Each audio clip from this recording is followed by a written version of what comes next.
اللہ الرحمن الرحیم۔ صرف 5 منٹ کا مدرسہ قرآن و حدیث کی روشنی میں 1 جمادی الاولیٰ اسلامی تاریخ، وہ مبارک گھر جہاں آپ صلی اللہ علیہ وسلم نے قیام فرمایا۔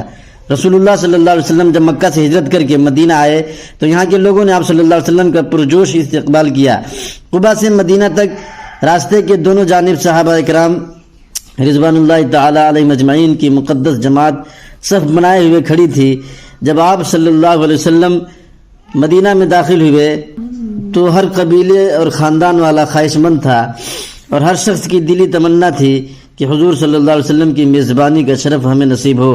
چنانچہ آپ صلی اللہ علیہ وسلم کی خدمت میں اونٹنی کی نکیل پکڑ کر ہر ایک عرض کرتا کہ میرا گھر، میرا مال اور میری جان سب کچھ آپ کے لیے حاضر ہے، مگر آپ انہیں دعائے خیر و برکت دیتے اور فرماتے اونٹنی کو چھوڑ دو، اونٹنی کو چھوڑ دو، یہ اللہ کے حکم سے چل رہی ہے، جہاں اللہ کا حکم ہوگا وہیں ٹھہرے گی۔ اونٹنی چل کر حضرت ابو ایوب انصاری رضی اللہ عنہ کے مکان کے سامنے رک گئی۔ سیدنا ابو ایوب انصاری رضی اللہ عنہ نے انتہائی خوشی و مسرت کے عالم میں کجاوا اٹھایا اور اپنے گھر لے گئے۔ اس طرح انہیں رسول اللہ صلی اللہ علیہ وسلم کی میزبانی کا شرف حاصل ہوا۔ آپ صلی اللہ علیہ وسلم نے 7 ماہ تک اس مکان میں قیام فرمایا۔ اللہ کی قدرت، انسان کی پیدائش 3 اندھیروں میں، کائنات کی سب سے حسین ترین مخلوق انسان، جس کے لیے اللہ تعالیٰ نے اس کارخانہ عالم کو وجود بخشا ہے، اس کی تخلیق اللہ تعالیٰ جہاں کر رہے ہیں وہ جگہ نہ بہت بڑی ہے اور نہ وہاں روشنی کا انتظام ہے، نہ وہاں کوئی کام کرنے والے ہیں، بلکہ اللہ تعالیٰ ایک تنگ جگہ ماں کے پیٹ میں 3 اندھیروں میں اس کی تخلیق کر رہے ہیں، جبکہ دنیا میں مینوفیکچرنگ ہوتے ہیں جہاں ہوتی ہے وہ جگہ کئی ایکڑوں میں پھیلی ہوئی ہوتی ہے، روشنی اور قمقمے لگے ہوئے ہوتے ہیں اور بے شمار کام کرنے والے ہوتے ہیں، یہاں کچھ بھی نہیں، پھر بھی اللہ تعالیٰ انسان کی پیدائش کر رہا ہے۔ یہ اللہ کی بڑی زبردست قدرت ہے۔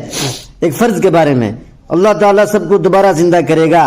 قرآن میں اللہ تعالیٰ فرماتا ہے اللہ وہ ہے جس نے تم کو پیدا کیا اور وہی تمہیں روزی دیتا ہے، پھر وقت آنے پر وہی تم کو موت دے گا اور پھر تم کو وہی دوبارہ زندہ کرے گا۔ سورہ روم آیت نمبر 40۔ فائدہ، مرنے کے بعد اللہ تعالیٰ دوبارہ زندہ کریں گے، جس کو بعث بعد الموت کہتے ہیں۔ اس کے حق ہونے پر ایمان لانا فرض ہے۔ ایک سنت کے بارے میں، وضو میں 3 مرتبہ کلی کرنا۔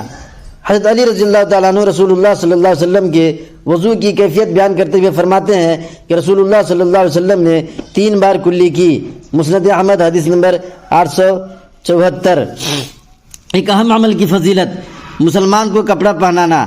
رسول اللہ صلی اللہ علیہ وسلم نے فرمایا جس نے کسی مسلمان کو کپڑا پہنایا جب تک اس کے بدن پر اس کا ایک دھاگا بھی رہے گا وہ اس وقت تک اللہ کی حفاظت میں رہے گا۔ مستدرک حاکم حدیث نمبر 7422۔ ایک گناہ کے بارے میں، والدین کی نافرمانی اور ظلم کرنا۔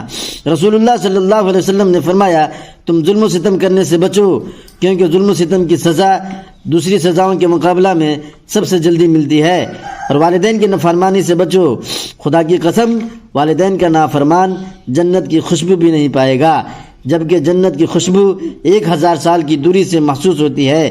طبرانی اوسط حدیث نمبر 5825۔ دنیا کے بارے میں 2 عادتیں۔ رسول اللہ صلی اللہ علیہ وسلم نے فرمایا جو شخص دینی معاملہ میں اپنے سے بلند شخص کو دیکھ کر اس کی پیروی کرے اور دنیاوی معاملے میں اپنے سے کمتر کو دیکھ کر اللہ تعالیٰ کی عطا کردہ فضیلت پر اس کی تعریف کرے تو اللہ تعالیٰ اس کو ان عادتوں کی وجہ سے صبر کرنے والا اور شکر کرنے والا لکھ دیتے ہیں۔ اور جو شخص دینی معاملہ میں اپنے سے کمتر کو دیکھے اور دنیائی معاملہ میں اپنے سے اوپر والے کو دیکھ کر افسوس کرے تو اللہ تعالیٰ اس کو صابر و شاکر نہیں لکھتے۔ ترمذی شریف حدیث نمبر 2512۔ آخرت کے بارے میں، جنتی کا دل پاک صاف ہوگا۔ قرآن میں اللہ تعالیٰ فرماتا ہے ہم ان اہل جنت کے دلوں سے رنجش و کدورت کو باہر نکال دیں گے اور ان کے نیچے نہریں بہہ رہی ہوں گی، اور وہ کہیں گے کہ اللہ کا شکر ہے جس نے ہم کو اس مقام تک پہنچایا، اور اگر اللہ ہم کو نہ پہنچاتا تو ہماری کبھی یہاں تک رسائی نہ ہوتی۔ سورہ اعراف آیت نمبر 43۔ طب نبوی سے علاج کرنے والوں کے لیے اہم ہدایت۔ رسول اللہ صلی اللہ علیہ وسلم نے فرمایا اگر کسی نے بغیر علم اور تجربے کے علاج کیا تو قیامت کے دن اس کے بارے میں پوچھا جائے گا۔ ابو داؤد شریف حدیث نمبر 4586۔ فائدہ، مطلب یہ ہے کہ اگر حکیم یا ڈاکٹر کی نہ تجربہ کاری اور اناڑی پن کی وجہ سے مریض کو تکلیف پہنچتی ہے یا وہ مر جاتا ہے تو ایسے حکیم اور ڈاکٹر کی قیامت کے دن گرفت ہوگی۔ قرآن شریف کی نصیحت، قرآن میں اللہ تعالیٰ فرماتا ہے اے ایمان والو، جب تم میں سے کسی کو موت آنے لگے تو وصیت کے وقت شہادت کے لیے تم مسلمانوں میں سے 2 انصاف پسند آدمی کو گواہ ہونی چاہیے، یا پھر تمہارے علاوہ دوسری قوم کے لوگ گواہ ہونے چاہیے، جیسے تم سفر میں گئے ہو پھر تمہیں موت کا حادثہ آ جائے۔ سورہ مائدہ آیت نمبر 106۔